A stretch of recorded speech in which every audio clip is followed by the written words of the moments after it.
Hello दोस्तों, स्वागत है आप सभी का इनोवेटिव क्लासेस में। फ्रेंड्स, आज हम लोग खोटा भाषा का एक बहुत ही इम्पोर्टेंट टॉपिक समास पढ़ने वाले हैं। ठीक है, झारखंड के बहुत सारे एग्जाम जैसे कि जेएसएससी सीजीएल का हो गया, झारखंड सहायक आचार्य, उसमें खोटा विषय में ये समास टॉपिक से बहुत सारे क्वेश्चन आते ही हैं। ठीक है, तो अगर आप ये वीडियो को पूरा देख लेते हैं तो आपको और कोई भी वीडियो देखने की ज़रूरत नहीं पड़ेगी और आपको बिल्कुल ही बहुत अच्छे से मैं इसमें समझाया हूँ। ठीक है, तो आगे बढ़ने से पहले फ्रेंड्स, अगर आपने इस चैनल को अभी तक सब्सक्राइब नहीं किया तो प्लीज़ सब्सक्राइब कर दे और अपने दोस्तों को भी शेयर कर दे। ठीक है, तो चलिए इस इम्पोर्टेंट टॉपिक को अब हम लोग पढ़ना स्टार्ट करते हैं। तो ठीक है फ्रेंड्स, अगर आपने हिंदी में पढ़ा होगा समास तो उसका भी यूज आप लोग कर सकते हैं, लेकिन यहाँ पे क्या है कि नाम चेंज है। ठीक है, खोटा में क्या होता है कि कुछ कुछ समास के जो भेद है उसका नाम चेंज है, तो उसी में बहुत से बच्चे कंफ्यूज हो जाते हैं। जैसे कि अड़गाही समास, पेछवाड़ी समास, इस तरह का अलग अलग टाइप का जो हिंदी में है वही है, बस नाम चेंज है। ठीक है, तो अभी डिटेल में हम आप लोग को सब कुछ बताएंगे। ठीक है, तो सबसे पहले हम लोग जान लेते हैं कि समास क्या होता है। ठीक है, तो ये समास क्या होता है, तो देखिए खोटा में अगर बोलेंगे तो दू बा दू से बेसी शब्दक जोड़नार बा नाता गोता से बनल नावा शब्दक समास कहल जा है। ठीक है, मतलब दो या दो से अधिक शब्दों के मेल से बने पद यानी कि शब्द भी बोल सकते हैं हम लोग को समास कहते हैं। ठीक है, मतलब दो शब्द के मेल से एक नया शब्द बनता है, उसी को समास कहा जाता है। ठीक है, जैसे देखिए यहाँ हम लोग खोटा वाला ही और लिए हुए हैं एग्जाम्पल। ठीक है, हिंदी वाला नहीं लिए। जैसे देखिए चार गोड़वा, चार गोड़वा मतलब यहाँ पे देखिए दो शब्द है, एक चार, चार मतलब आप लोग को पता है फोर, और गोड़वा का मतलब होता है खोटा में पैर। ठीक है, यानी कि चार पैर वाला, चार गोड़वा मतलब चार पैर वाला। जैसे कोई भी जानवर चार पैर वाला होता है तो उसको चार गोड़वा कहते हैं। तो यहाँ दो शब्द है ना, एक चार और एक गोड़वा, ये दो शब्द मिलके चार गोड़वा बन गया। ठीक है, अब देखिए दोनों का अलग अर्थ है, लेकिन मिलके एक चार गोड़वा एक जानवर की तरफ ये कर रहा है, इशारा कर रहा है, तो इसी को समास कहते हैं। इसी तरह देखिए दूसरा एग्जाम्पल है वन मानुस। वन मानुस में देखिए वन वन आप लोग को पता है जंगल, और मानुस मतलब होता है मनुष्य, यानी जंगल में रहने वाला मनुष्य, उसको क्या कहेंगे, वन मानुस। ठीक है, मतलब यहाँ देखिए दो शब्द से मिलके बना हुआ है ना, तो इसी को समास कहते हैं। जब दो शब्द मिलके एक नया शब्द बन जाए तो यही होता है समास। इस तरह से माई बाप, ठीक है, इसमें भी दो शब्द मिला है तो ये भी समास है। तो आप लोग समझ गए समास क्या होता है, तो दो या दो से अधिक शब्दों के मेल से बने शब्द। ठीक है, अब हम लोग समास के भेद देखते हैं। ठीक है, तो देखिए फ्रेंड्स, समास का ऐसा देखा जाए तो 6 भेद है। ठीक है, आप लोग व्याकरण में भी देखेंगे तो 6 ही भेद है।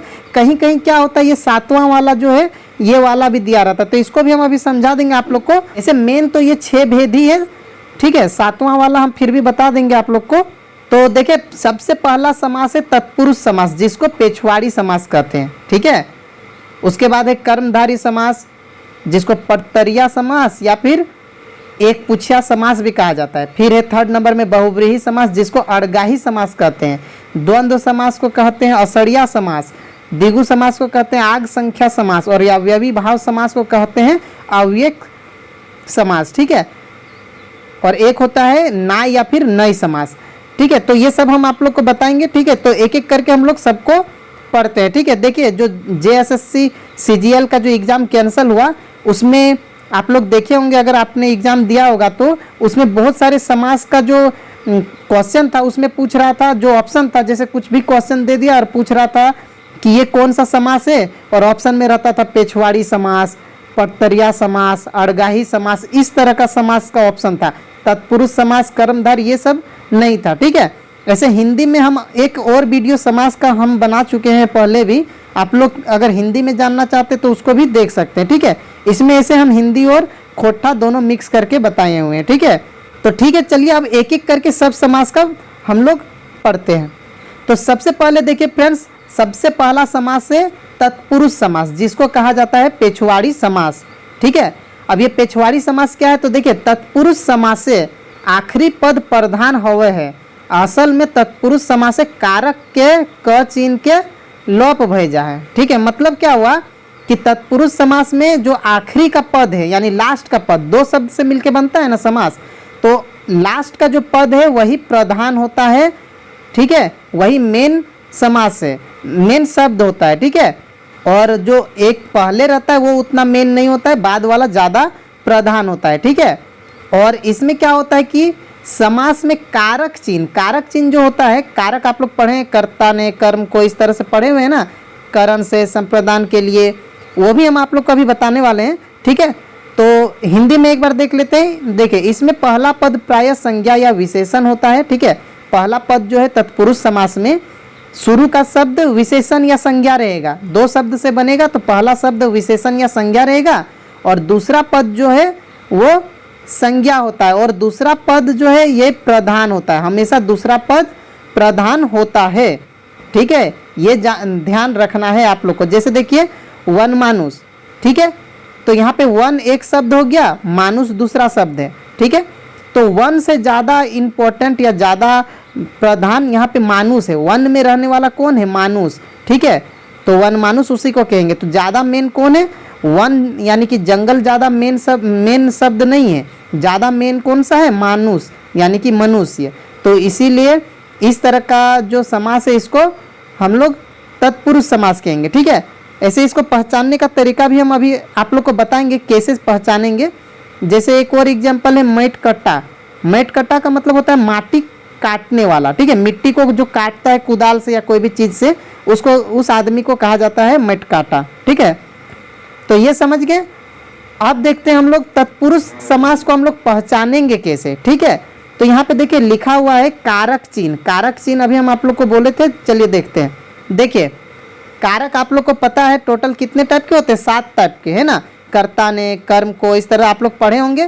तो जो कर्ता कारक है वो छोड़ के उसके बाद से जितना भी है, यानी कर्म, करण, संप्रदान, अपादान, संबंध और अधिकरण, ठीक है।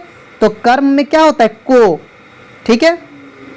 करण का मतलब होता है से, संप्रदान के लिए, ये आप लोग पढ़े होंगे। अपादान से, संबंध का के की और अधिकरण में, ठीक है। अब देखिए ये यहाँ पे 2 गो से है, एक करण में भी से है और एक अपादान में भी से है ना। तो ये से जो है करण वाला, ये साथ में रहने वाला है, ठीक है, मतलब ये मिला हुआ रहेगा। और ये जो से है अपादान वाला, ये अलग होने वाला से है। जैसे हम लोग एग्जाम्पल लेके देखते हैं। जैसे देखिए पहला जो कर्म कारक हम लोग देखेंगे, कर्म वाला, तो उसमें देखिए मेट काटा। मेट काटा मतलब माटी को काटने वाला। देखिए ये को आ रहा है ना, आप लोग हिंदी में भी तोड़ सकते हैं, कोई दिक्कत नहीं है ना। हिंदी से भी आप लोग तोड़ सकते हैं, इसमें कोई दिक्कत नहीं है। तो देखिए मेट काटा मतलब माटी को काटने वाला, ठीक है। को आया, इसका मतलब ये कर्म में है। और ये सब जितना का जितना, ये सारा का सारा तत्पुरुष का प्रकार है। यानी इस तरह का ये कारक चिन्ह से जब भी हम लोग जब समास को तोड़ेंगे, जैसे कि एक एग्जाम्पल ले लेते हैं। जैसे हम लोग लेते हैं हिमालय, ठीक है। तो हिमालय में क्या होता है? हिम जोड़ आलय, ठीक है, या हिम का आलय बोल सकते हैं। या फिर एक और एग्जाम्पल ले सकते हैं राजकुमार। राजकुमार का मतलब क्या हो गया? राजा का कुमार, ठीक है, यानी कि राजा का बेटा। तो जब का आएगा, को आएगा, से आएगा, ये सब जब आएगा तो वो तत्पुरुष समास ही होगा, ठीक है। तो एक एक करके सबका एग्जाम्पल देख लेते हैं। ये समझ लेते हैं, मेट कटा मतलब माटी को काटने वाला, को आया यानी कि तत्पुरुष समास। ऐसे उसके अंदर में नहीं पूछता है, ठीक है। बहुत कम चांस है कि ये सब से पूछे, मतलब डायरेक्ट पूछेगा तत्पुरुष समास, उसके प्रकार में नहीं जाएगा, ठीक है। मतलब इसमें से यहाँ पे जितना आप लोग को दिख रहा है, इसमें से कोई भी क्वेश्चन दे देगा, पूछेगा कौन सा समास है, तो यहाँ पे क्या हो जाएगा? तत्पुरुष समास। देखिए पैन सोखा का मतलब क्या होता है? पानी को सोखने वाला, इसमें भी को आया। कड़ बेचुआ, कड़ बेचुआ का मतलब क्या है? काड़ा को बेचने वाला। काड़ा क्या होता है? भैंस होता है, ठीक है। भैंस को कहते हैं काड़ा, तो उसको जो बेचता है जो आदमी, उसको कहेंगे कड़ बेचुआ, ठीक है। मतलब को आया ना यहाँ पे बीच में, काड़ा को बेचने वाला, ठीक है। इस तरह करण वाला का देखते हैं हम लोग से। इसमें क्या होता है? से मतलब उसके साथ है। जैसे मौद माताल, ठीक है। मौद माताल का मतलब क्या है? मौद से मताल। मौद मतलब होता है दारू, ठीक है, शराब। जो शराब पी के, उससे जो शराबी होता है जब शराब पी लेता है तो बहुत ही अजीब व्यवहार करता है, तो उसी को मौद माताल कहते हैं। जब वो पी लेता है, बहुत ज़्यादा पियक्कड़ के जैसा करता है, तो उसी को मौद माताल कहते हैं। मतलब मौद से वो मताल है। इसी तरह बजर मोरा। बजर मोरा का मतलब होता है बजर से जो मर गया है, बजर का मतलब होता है जो बिजली, जो वज्र होता है, यानी कि बरसात के समय में जो बिजली कड़कता है तो कभी कभी किसी के ऊपर गिर जाता है तो उससे इंसान की मृत्यु भी हो जाती है, तो उसी को कहा जाता है, वैसे ही इंसान को कहा जाएगा बजर मोरा, मतलब बजर से उसका मृत्यु हो गया। ठीक है। संप्रदान के लिए में क्या होता है, तो के लिए जैसे देखिए डहर खर्च, डहर खर्च का मतलब हो गया डहर के लिए खर्च। ठीक है, ठीक है। आप लोग इसको हिंदी से ही तोड़ सकते हैं, कोई दिक्कत नहीं। डहर का मतलब जानते हैं रास्ता होता है और खर्च मतलब खर्च।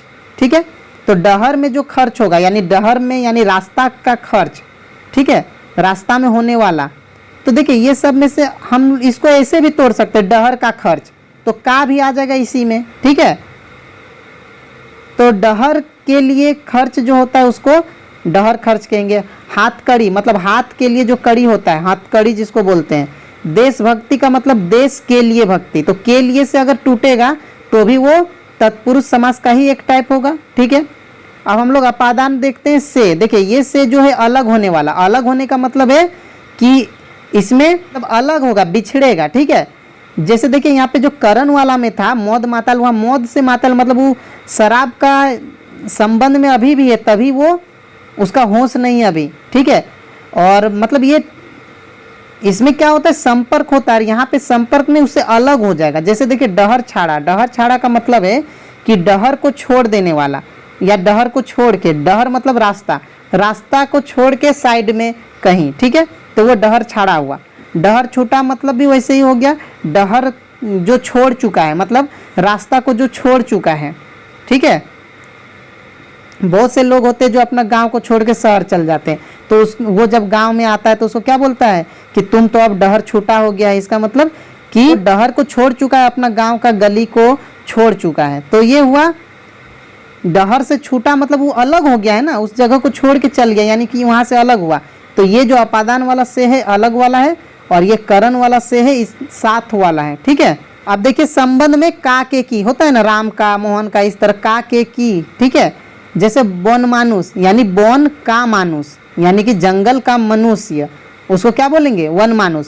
देवघर, देव का घर यानी देवता का घर, तो का आ रहा है ना, तो कौन सा समास में आएगा तत्पुरुष समास में। मतलब ये सारे के सारे तत्पुरुष समास है, ये याद रखिए। ठीक है, इसके अलावा हिमालय, हिम का घर, वो भी तत्पुरुष में आ जाएगा। विद्यालय, विद्या का घर, ठीक है, वो भी तत्पुरुष समास में आ जाएगा। मतलब ये सब, ये जो विभक्ति दिख रहा है आप लोग को, ठीक है, ये कारक का जो चिन्ह है, ठीक है, ये जो कारक का चिन्ह है ये आप लोग इंपॉर्टेंट समझिए। ठीक है, और ये सब से मतलब आप लोग इसको तोड़ने का कोशिश कीजिए कि कौन सा अर्थ निकलेगा, तो अपने आप ये पता चल जाएगा। अगर इनमें से कोई भी चिन्ह आ रहा है तो वो तत्पुरुष समास में हो जाएगा। ठीक है, अब देखिए अधिकरण में का एक एग्जांपल देखते हैं, जैसे घर बैसू। घर बैसू मतलब घर में बैठा हुआ, मतलब जो घर में बैठता है, तो वो घर बैसू। मतलब देखिए में आ रहा है ना, घर में बैठा। गच पका मतलब होता है गाछ में पका हुआ। ठीक है, गाछ मतलब पेड़, पेड़ में जो फल पका है उसको गच पका कहते हैं, यानी गच पका आम, यानी जो आम पेड़ में ही पक गया उसको गच पका कहेंगे। मतलब जो भी फल पक जाता है पेड़ में उसको गच पका फल कहते हैं। ठीक है, तो ये तत्पुरुष समास आप लोग समझ गए। अब हम लोग नेक्स्ट वाला समास देखते हैं। देखिए फ्रेंड्स, अब नेक्स्ट समास है कर्मधारी समास, जिसको खोट्ठा में पटतरिया समास भी कहते हैं। ठीक है, तो देखिए जे समासक पहिल शब्द विशेषण होवे है ओकरा कर्मधारी समास कहल जा है। ठीक है, मतलब जो समास का पहला शब्द, देखिए दो शब्द से बनता है समास, तो जिसका पहला शब्द विशेषण होगा, जिस शब्द का, जिस समास का पहला पद मतलब दो शब्द में से पहला वाला जो शब्द है वो विशेषण अगर है तो वो समास कहलाएगा, मतलब ये कर्मधारय समास कहलाएगा। ठीक है, हिंदी में देखिए इस समास में दोनों पद क्या होता है विशेषण विशेष। देखिए हम सिर्फ समझने के लायक बनाए। ठीक है, कैसे आप लोग पढ़ के तुरंत समझ लेंगे, उतना बड़ा बड़ा डिटेल में हम पूरा डिफिनेशन नहीं लिखे हैं। ठीक है, सिर्फ समझने के जैसा बनाए हैं। तो देखिए जिसमें विशेषण विशेष है, विशेषण विशेष का मतलब है, जैसे कि यहाँ पे देखिए एक एग्जांपल है नील कमल। ठीक है, अब नील कमल का मतलब नीला है जो कमल, अगर हिंदी में तोड़ेंगे तो नीला है जो कमल, और खोठा में करेंगे तो नील रंगे है ज कमल, यानी कि नील रंग का जो कमल है। तो देखिए कमल कैसा है, नीला है, तो ये विशेषण ही बता रहा है ना। जैसे हम बोलेंगे राम मोटा है, तो राम कैसा है, मोटा, तो मोटा जो शब्द है वो विशेषण है। सुंदर, मोटा, लंबा, पतला, ये सब विशेषण होता है। तो ऐसा अगर शब्द है कि कोई चीज कैसा है तो वो विशेषण कहलाता है। तो अगर इस तरह का शब्द दिया हुआ है जिसमें पहला वाला विशेषण है तो वो कर्मधारय समास होगा। जैसे देखिए लाल पनिया, यानी पानी कैसा है, लाल रंग का, तो कैसा पानी, लाल पानी, यानी यह विशेषण पता चल रहा है ना। उस तरह है दूध मटिया, यानी कि जो मिट्टी दूध के जैसा है तो उसको दूध मटिया कहेंगे। उसके बाद है कुकुर मुहा, मतलब जिसका मुंह कुत्ता के जैसा है, मतलब कैसा मुंह है, कुत्ता जैसा। तो यहाँ पे विशेषण पता चल रहा है, कैसा मुंह, कैसा मिट्टी, कैसा पानी, कैसा कमल। तो जब इसका जवाब मिलता है यानी कि वो विशेषण है, और विशेषण वाला समास को हम लोग कर्मधारय समास कहते हैं। ठीक है, तो ठीक है फ्रेंड्स, देखिए थर्ड नंबर का टाइप है बहुव्रीहि समास, जिसको खोठा में अड़गाही समास कहते हैं। तो बहुव्रीहि समास किस समास को कहते हैं, तो देखिए परिभाषा है, ई समास से कोनो पद जोरगर नाय रहे आर सभे मिलके एगो दोसर आर अर्थक इंगित कर है। ठीक है, मतलब इसमें क्या होता है कि जो भी शब्द दिए हुए हैं वो दोनों में से कोई भी जोरगर नहीं रहता है और दोनों मिल के कोई तीसरा अर्थ को प्रकट करता है। ठीक, मतलब इसमें क्या होता है कि जो भी दो शब्द से मिल के बने हुए हैं, बना हुआ है समास, वो दोनों का अर्थ अलग है, लेकिन दोनों जब मिल गया तो एक तीसरा चीज का नाम हो जाएगा, मतलब वो तीसरी चीज की ओर इंगित करेगा। इसी समास को कहा जाता है बहुव्रीहि समास। ठीक है, जैसे देखिए हिंदी में भी एक बार देख लीजिए कि इस समास का कोई भी पद प्रधान नहीं होता है और दोनों पद मिलकर किसी अन्य अर्थ को प्रकट करते हैं। जैसे देखिए एक एग्जांपल लीजिए, नीलकंठ। तो नीलकंठ में आप लोग देख सकते हैं यहाँ पे दो शब्द है, एक नील मतलब नीला और दूसरा है कंठ यानी कि गला। तो नीला एक अलग शब्द है, गला एक अलग शब्द है। नीला और गला दोनों तो कोई संबंध नहीं आपस में, दोनों एक अलग अलग अर्थ का शब्द है, लेकिन जब दोनों मिल गया तो क्या बन गया, नीलकंठ। अब नीलकंठ किसको बोला जाता है, तो जिसका गला नीला है, यानी नीला है कंठ जिसका। ठीक है, यानी किसका कंठ नीला है, तो शिव जी का।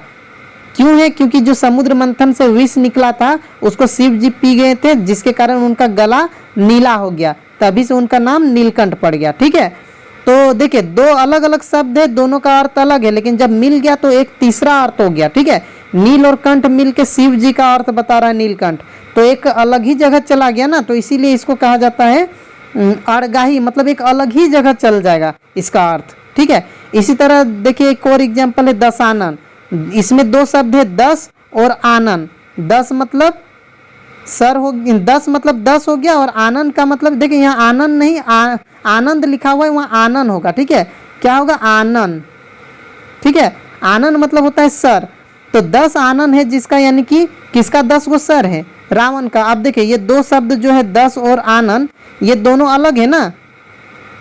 10 का मतलब अलग होता है, आनंद यानी मुख या सर का अर्थ अलग होता है, लेकिन दोनों मिल के क्या बन गया, दशानन यानी कि रावण।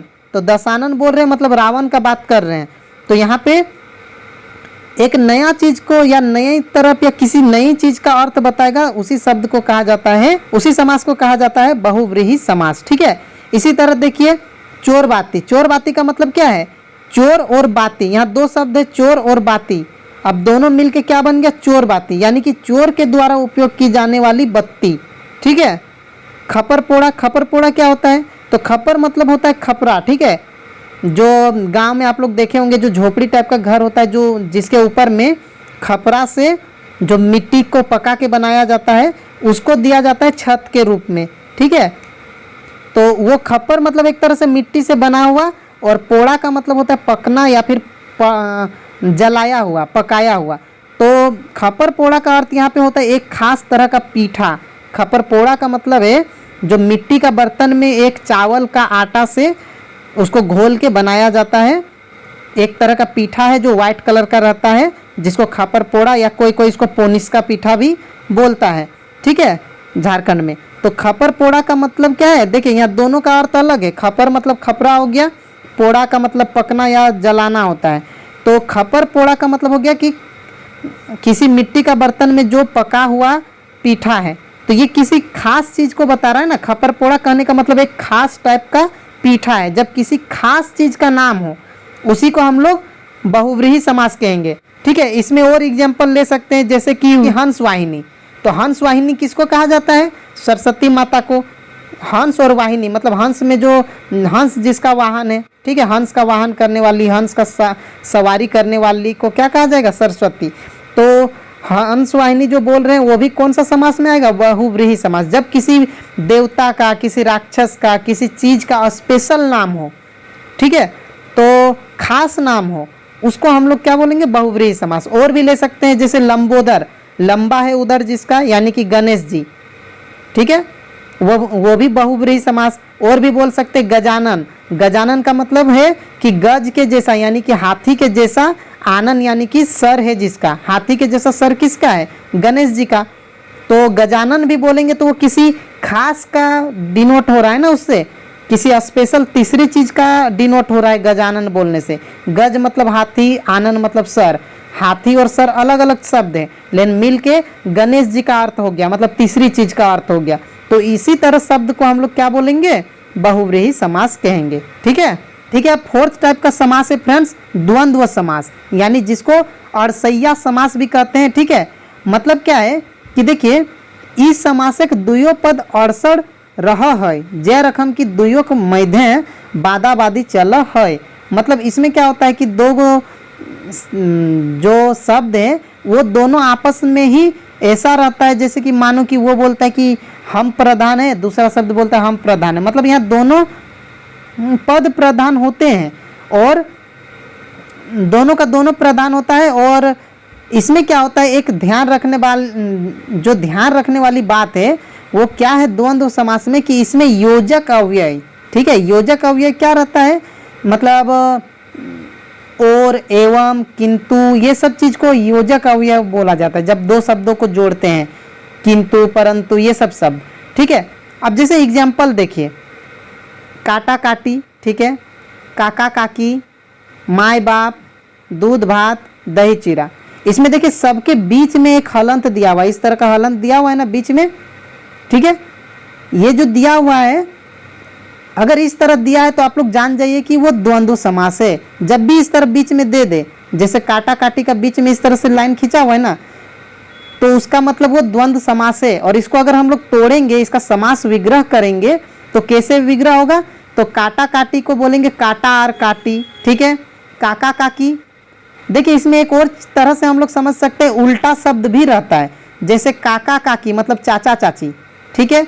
माई बाप ये भी उल्टा शब्द है, काका काकी भी उल्टा शब्द है, तो उल्टा शब्द भी इसमें रहता है। और बीच में जो लाइन है उसी वो तो सबसे ज़्यादा पहचानने का जो ये समास है, द्वंद्व समास को पहचानने का सबसे अच्छा तरीका है कि उसके बीच में, दो शब्द के बीच में, जैसे भाई भाई बहन, ठीक है, भाई बहन रहेगा और बीच में इस तरह से रहेगा, तो जान जाइए कि ये कौन सा समास है, ये द्वंद्व समास है। समझ गए द्वंद्व समास को कैसे पहचानेंगे? अब नेक्स्ट टाइप का देखते हैं। अब देखिए फिफ्थ टाइप है द्विगु समास। द्विगु समास भी बहुत आसान है समझने में। देखिए खोट्टा में इसको बोलते हैं आग संख्या समास। आग संख्या मतलब जिसके आगे संख्या हो, वैसा शब्द जिसका पहला वाला जो शब्द है वो संख्या हो, ठीक है। जहाँ पहिल शब्द संख्या होवे है ओकरा द्विगु समास कहल जा है, ठीक है। इस समास का पहला पद क्या होता है? संख्यावाचक विशेषण, मतलब संख्या रहेगा, शुरू का पद संख्या। जैसे देखिए चार गोड़वा, चार गोड़वा मतलब देखिए यहाँ पे चार और गोड़वा, चार मतलब आप लोग को पता ही चार गो, और गोड़वा मतलब होता है पैर, यानी कि चार गो जिसका पैर है उसको क्या बोलेंगे? चार गोड़वा, ठीक है, यानी कि चार पैर में चलने वाला। तो यहाँ पे देखिए शुरू में क्या है? चार, संख्या है ना, तो ये किस में आ जाएगा? द्विगु समास में। जहां भी शुरू में शब्द दिखे, संख्या दिखे, वो द्विगु समास होगा। दो पहिया मतलब दो गो पहिया जिसमें है, तो दो मतलब क्या हो गया? संख्या, तो इसीलिए भी कौन सा समास हो गया? द्विगु। तीन कोनिया यानी तीन कोना वाला, तो तीन शुरू में शब्द दिया है कौन सा? संख्या वाला, इसीलिए ये भी द्विगु समास है। इस तरह पच घरेनुआ, यहाँ पे पांच, पच घरेनुआ मतलब पांच, मतलब शुरू का शब्द जो है संख्या, ये सब संख्या है, इसीलिए ये भी द्विगु समास है। मतलब जब भी शुरू में संख्या वाला शब्द दिया रहे तो वो क्या हो जाता है? द्विगु समास होगा, ठीक है। अच्छा, इसमें कुछ और भी चीज़ है, ठीक है। जैसा कि इससे पहले हम आप लोग को बताए थे दशानन, ठीक है, एक बताए ना दशानन। दशानन यानी कि 10 गो सर वाला। अब इसमें भी तो शुरू में 10 है, फिर ये द्विगु समास क्यों नहीं हुआ? तो देखिए, जब कोई स्पेशल नाम हो जाता है तो वो बहुव्रीहि समास में हो जाएगा, ठीक है। दशानन रावण का स्पेशल नाम है ना, ये 4 गोड़वा किसी का स्पेशल नाम नहीं है, 2 पहिया किसी का स्पेशल नाम नहीं है, ठीक है। 3 कोनिया किसी का खास नाम नहीं है, ठीक है। दशानन किसी का स्पेशल नाम है, रावण का स्पेशल नाम है दशानन, मतलब 10 आनन वाला अकेला वही है और कोई नहीं है, ठीक है। तो इसीलिए ये बहुव्रीहि समास में आया, ठीक है। अर्थ के अनुसार अगर देखेंगे, जैसे एक चतुर्भुज भी हो जाता है, चतुर्भुज, ठीक है। जो चतुर्भुज होता है, चतुर्भुज यानी कि देखिए जिसमें 4 भुजा है उसको भी हम लोग चतुर्भुज कहेंगे, जैसे इस तरह से आयत, वर्ग, ये भी चतुर्भुज है। और हम लोग चतुर्भुज विष्णु को भी बोल सकते हैं, विष्णु भगवान को, जिसका 4 गो भुजाएं हैं। तो लिखने के ऊपर है कि इसका समास किस तरह से लिख रहे हैं। जैसे अगर बोलेंगे 4 भुजाओं का समूह, ठीक है, तो ये हो गया चतुर्भुज, मतलब ये वाला, यानी कि ये हो गया, इसमें आ जाएगा द्विगु समास में, क्योंकि इसका शुरू में 4 है, चतुर मतलब 4 भुजा, तो ये द्विगु समास। लेकिन अगर हम इसको ऐसे तोड़ देंगे कि 4 भुजाएं हैं जिसकी, यानी कि विष्णु की, तब इसको बोला जाएगा बहुव्रीहि समास, ठीक है। मतलब एक ही शब्द को 2 तरह से देख सकते हैं, ठीक है। जैसे समझ में आ रहा है ना, चतुर्भुज मतलब 4 भुजाओं का समूह बोलेंगे तो वो हो जाएगा, या 4 भुजाओं का समाहार बोलेंगे तो वो हो जाएगा द्विगु समास में। लेकिन बोल देंगे 4 भुजाएं हैं जिसकी, मतलब किसी खास का 4 भुजा है, यानी कि किसी देवता का नाम बात कर रहे हैं हम लोग, यानी विष्णु, तो वो हो जाएगा बहुव्रीहि समास में। मतलब अगर समास विग्रह के साथ लिखा हुआ है, चतुर्भुज लिखेगा, डैश दे के लिखेगा 4 भुजाएं हैं जिसकी, कौन सा समास है, तब हम लोग किस में करेंगे, बहुव्रीहि समास में। समझ गए। नेक्स्ट देखिए 6 नंबर में अव्ययी भाव समास, अव्ययक समास इसको कहते हैं खोटा में। ये भी बहुत आसान है। अवयव के जोर नार से जो शब्द बना है ओकरा अवयवी भाव समास कहल जा है, ठीक है। मतलब अव्ययी भाव समास में पहला पद जो है वो अव्ययी रहता है। अव्यय क्या होता है, जैसे यहाँ पे देखिए एग्जाम्पल से समझ में आएगा। देखिए यहाँ पे सगर घड़ी, सगर घड़ी का मतलब क्या है, सगर मतलब हर, हमेशा, और घड़ी मतलब घड़ी, हर घड़ी होता है ना, यानी हर समय। तो ये सगर जो शब्द है ये अवयव है, ठीक है। तो ये अवयव मिलके बना हुआ है, तो सगर घड़ी, इस तरह हर घड़ी। बेलूरा, बेलूरा में देखिए यहाँ पे लूरा मतलब होता है जिसका कुछ करने का ढंग है, ठीक है, और बे मतलब होता है नहीं है, तो जिसको कुछ करने का ढंग नहीं है, यानी यहाँ पे जो बे लग गया शुरू में, ये एक अव्यय है, ठीक है। मतलब इस तरह से बे, अन, हर, प्रति जो हिंदी में लगता है प्रतिदिन, दिन से पहले प्रति लगा देते हैं, तो वो भी एक अव्यय है, ठीक है। इस तरह देखिए पैत दिन, खोटा में पैत दिन, पैत क्या हो गया, यह अवयव हो गया, तो दिन से पहले पैत लग गया तो ये पैत दिन हो गया, मतलब प्रत्येक दिन।